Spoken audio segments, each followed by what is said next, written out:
Hello guys, Lit here. So this video will be a build update for Reliquarian Cyclone, and the build right now feels really good for single target and also clear. And the showcase that you see right now, this is a Guardian boss rushing with destructive play, and there is a scrap that's going to spawn bunch of other Guardian bosses, and Guardian bosses is pretty tanky. You generally need quite a lot of DPS for them, and as you can see, we can kill them pretty fast.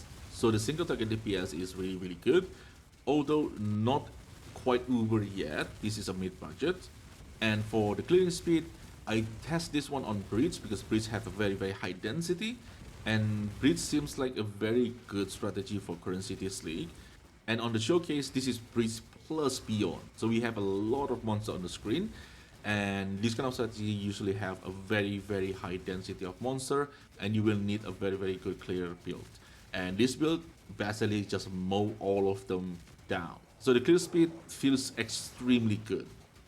I'm very happy with the build right now. And in this video, I want to talk about all the upgrade that I made on this character, because I do update quite a lot of things. And the setup also changed a little bit, moving toward the high budget. So the first upgrade is the weapon. So this is the weapon I'm using right now, Triple Fist, and with a pretty good suffixes. This is not the best suffixes, but this will do for now. And the way you can make this kind of weapon is by using recombinations. So basically what you do is you pick up a bunch of bases. This is Azomite, and you need item level at least 83. And you make all of the magic, and you put in the regex. I will put the regex on the descriptions, and you basically just alteration spam them. I think I have some alteration over here. You just alteration spam them, and if they light up, that means they have the mod that you want. For example, like this one, this is a T1 flat face, and you will also need the T1 or T2 hybrids, or T1 or T2 percentage fish. And the reason why we go for T1, T2 hybrid and percentage, because hybrid and percentage fish is a lot lower rating compared to the flat fish. So it's a lot harder to hit T1 hybrids or T1 percentage. We basically combine both of them with the combinator, and you will end up with a weapon that looks like this, where it have flat fish and it also have percentage fish. And of course on the other one you will have flat fish and hybrid fish. And you're going to combine both of them. I think the odds is 1 in 3. And if you win, you're going to end up with the prefix looking like this. You have flat fish, you have percentage fish, and you have hybrid fish. Now for the suffix, I will explain this on Craft of Exile. For the suffixes, if you have a full suffix, for example, like if I put in some random mods, something like looking like this. If you have, for whatever reason, you have full suffixes, you have to YOLO annul. And if you hit the prefixes like this, then you have to go back to recombs. It's very rare to have full suffixes, but just in case, if your suffix is full, then you have to YOLO annul. And then if you fail, you have to go back to recombs. And if you can hit one of the suffixes like this, what you can do next is the same. We're going to craft a prefix is going to be changed, and it's going to protect the prefixes. And then what we're going to do next, we're going to use fail chaos orbs. This one is pretty cheap, but it has 10% chance where it's going to fool your suffixes. And like before, if your suffix is full, you have to YOLO no, and if you fail, you go back to recombs. But the chance is only 10%, and I think the odds is pretty good. So we're going to do the fail chaos orbs, and most of the time you will have something like this, where you're only going to have one suffixes. Now there is also another scenario where you're going to have, like for examples, you're going to have something like this, where you have another suffixes. Now you have two options. The first one is you can craft prefix is going to be changed again, and then you basically chaos orb again. However, that's going to cost you 2 define for the prefix is going to be changed. And the second option is just to go with it, and it's really depending on your budget. If you low on budget, you can just go with it, and if you have some define left, you can try your luck again with prefix is going to be changed and fail chaos orb again. But the next step will be the same for both options. So we're going to craft damage over time multiplier. So this is this one, chaos damage over time multiplier, and that's basically going to block all the damage over time multiplier from the fail modifier. And from this pool of modifier, the one that we want is the crit chance, crit multi, attack speed, or double damage. And you are very likely to see one of them. So now we're just going to unfail them. And on this one, we got attack speed and attribute, and then attack speed of rare enemy. Ideally, when you have an attribute, always choose the one with attribute, because we do need the dexterity and intelligence. Now let's try it again. And in this case, we have a crit and strength intelligence, double damage, and attack speed. In this case, we will choose the critical strike chance. You can also go for the attack speed. The ideal is you will want crit chance and crit multi. So in the case where you get the crit chance, we can pick the crit chance and we can craft the crit multi. So if you get the crit multi, you can craft the crit chance. But if you have attack speed, we're basically going to craft the crit chance. That's the ideal one. The attack speed is not bad, but it's not as good as crit chance and crit multi. Now for the next step is depending on whether your suffixes is clean or not. If your suffixes is not clean and you're low on budget, and you can just go with it and you can come back when you have more currency. But if your suffixes is clean, the last step will be to slam with Shaper Exalted Orbs. And this is the pool of modifier you can get from Shaper Exalted Orbs.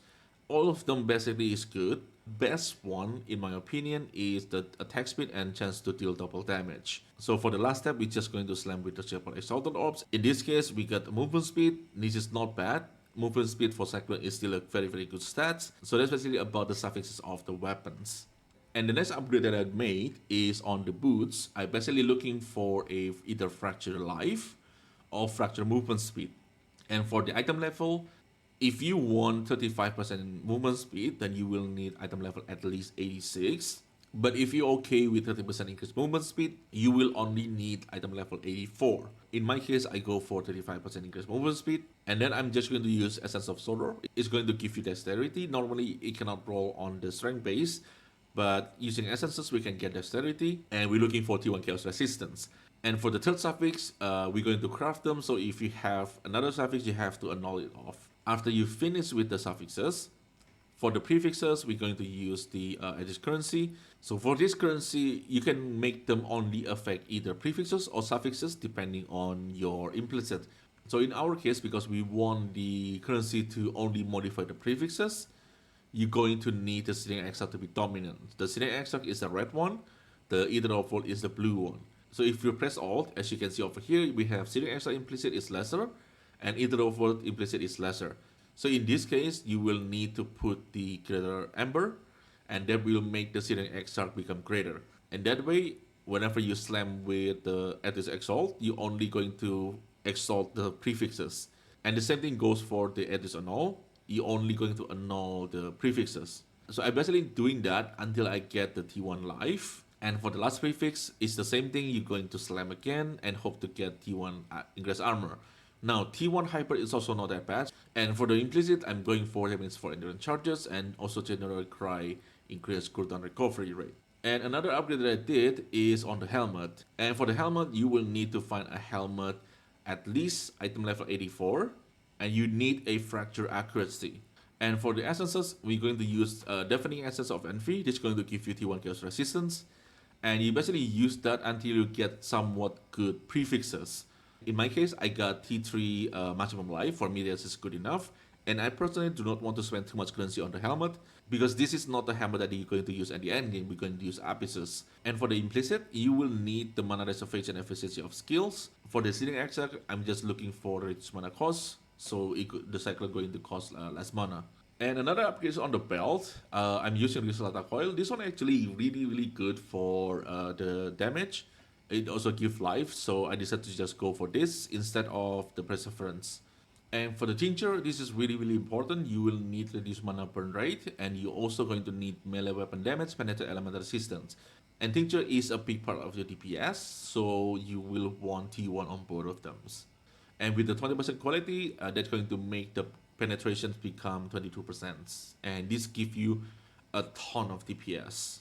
And for the passive tree, this is what the passive tree looks like right now. So the first one, I want to talk about the tattoo first.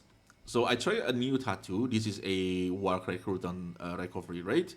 And this basically make the General Cry cooldown become 1.4 seconds. Now there is a discussions about how many cooldown recovery you can have. Because if it's too fast, usually the General Cry will proc too much and the minion doesn't have enough time to actually cast the skills.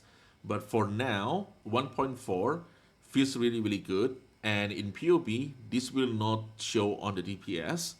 PoB doesn't consider the cooldown recovery rate as increased DPS.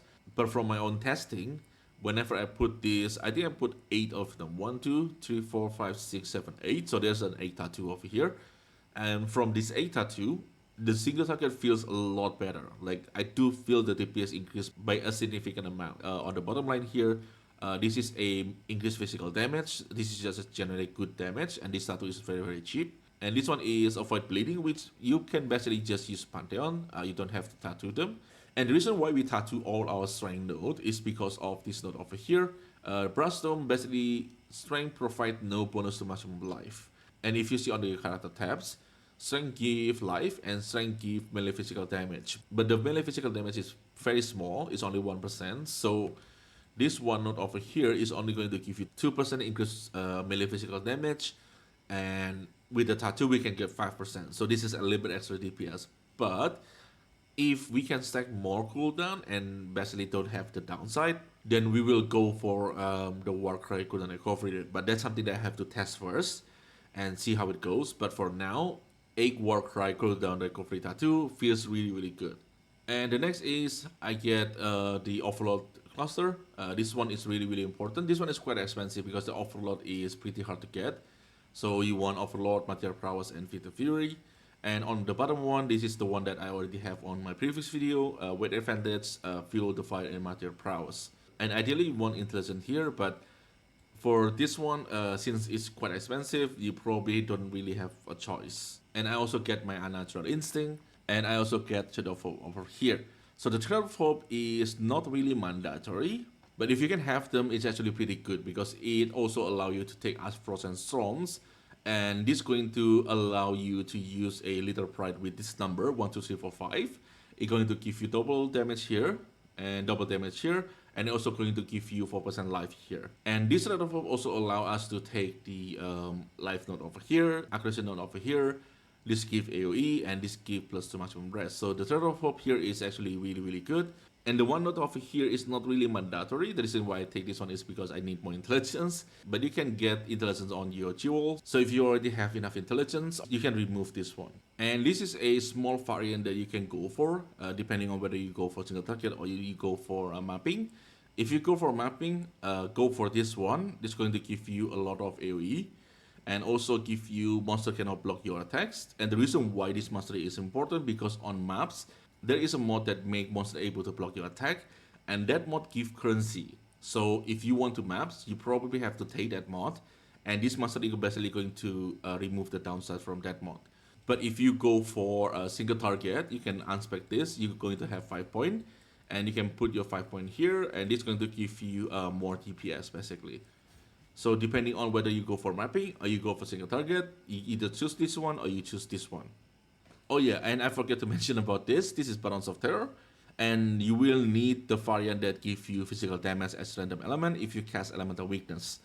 And this is a gem that you can use only if you're able to socket in your Elemental Weakness. And depending on whether you have the Enlightened Tree, Mana Reservation over here, depending on that, you may not have the Elemental Weakness, because on my previous versions, if you see my last video, I'm using Precision and Arrogance, and that's basically required these 2 slots. So in order to use Balance of Terror, you have to fix the Reservation first, and then you can free up the Arrogance because you're not going to use Arrogance anymore. Then you will have 1 socket, you can put Elemental Weakness here. And the last thing that I want to explain is about the skill gem. For the general cry with other insertions, I'm using Volcanic Fissure of Snaking even on the single target because I like this skill. But Titanic Slam of Cataclysm is better for single target. And for the support gems, one thing that I changed is right now I'm using Trinity. And the reason why Trinity works is because Volcanic Fissure of Snaking and also Titanic Slam of Cataclysms, both of them have Convert to Fire. And this is going to give your Volcanic Fissure quite a big chunks of fire damage. And the rest of them will be cold damage because it got converted by Healing Sorrow. So for the Volcanic Fissure of Snaking or Tectonic Slam of Cataclysms, the Trinity will just work by itself. However, on the Cyclone version, I'm also using Trinity here. And on Cyclone, it's a little bit complicated because Cyclone doesn't have the conversions. But that means Cyclone only deal cold damage. We do have some fire damage from the Herald of Us, and also from the node over here. You basically get 5% physical damage, etc. fire here, and you have a 20% physical damage extra fire from the hell out of us, but that's usually not enough to maintain the Trinity. And that's the reason why you see added fire damage here. It's going to give us 39% physical damage extra fire, and this is going to give the Cyclone quite a lot of fire damage, and that's going to maintain the Trinity at full resonance. For the other fire damage, you can also use excommunicate if you want to, but I think fire damage is better. And the last one will be for Assassin Marks, and this is very special cases. I found this one on trade, there's only one. So this is Assassin Mark that's supported by Life 1 Life Tap, and the reason why this is good is because when you link them with your Frostblink and also Desecrate, your Frostblink also going to cost life, and your Desecrate also going to cost life. So the supported by level 1 life tap seems like it also work with other gem that also link to this gem. So you can try to get maybe Desecrate with life tap or Frostblink with life tap. I think both of them will works, and that's going to make Assassin Mark cost life. In the setup that I showcase right now, and also on the POP, we basically have enough mana to cast the Assassin Mark without the life tap, just in case. But if you can get one of these gems with a life tap support, this is going to make the mana usage a lot better. Because one skill that costs a lot of mana is Assassin Mark. So I do not recommend to spend too much currency on this one unless you already have a lot of currency. And I think that's basically it for the build. I'm really happy with how the build performed right now.